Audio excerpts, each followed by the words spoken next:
தேமுதிக அலுவலகத்தில் விருப்ப மனு வாங்க இரண்டாவது நாள் கட்சியினர் ஏராளம் வந்திருந்த நிலையில் கையில் செங்கோலை ஏந்திய சிஷ்யனுடன் சாமியார் ஒருவர் வந்திருந்தார்.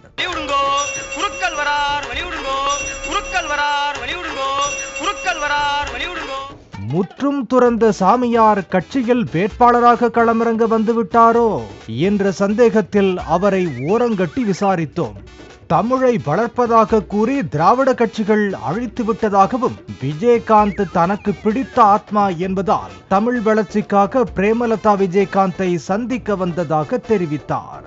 ஓ நம சிவாய, ஜெய் ஸ்ரீராம். அனைவருக்கும் வணக்கம். காலத்தின் கட்டாயம். இந்த அரசு ஊழியர்கள் கூட தங்களுடைய குழந்தைகளை தமிழ் பள்ளியில் சேர்ப்பதில்லை. தமிழ் மொழியை ஆங்கில படையெடுப்பின் போதும் அந்நிய படையெடுப்பின் போதும் இந்த மதத்தையும் தமிழையும் பாதுகாத்தவர்கள் சைவ சமய சித்தாந்த மடங்கள் தான். ஆனால் ஏதோ 1-2 சினிமாவுக்கு நாடகங்களை விட்டு தமிழை தாங்கள் தான் வளர்த்தது போல் திராவிட கட்சிகள் இன்று மார்த்தட்டிக் கொள்கின்றன.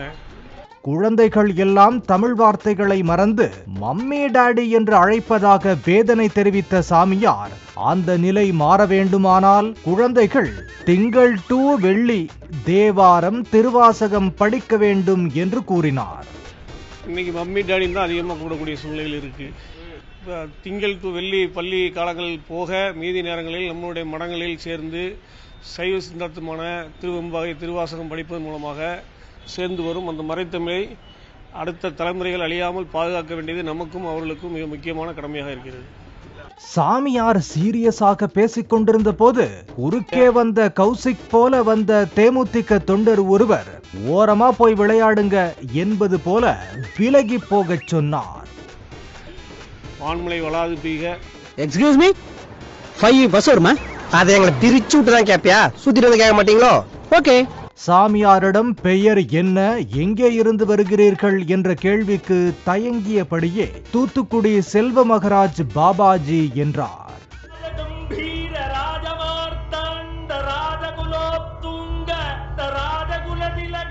பாபாஜி என்று உத்தரப்பிரதேச மக்கள் ராமர் கோயிலுடைய கும்பாபிஷேகம் சென்றிருந்த போது அவர்கள் கொடுத்த பட்ட பெயர்.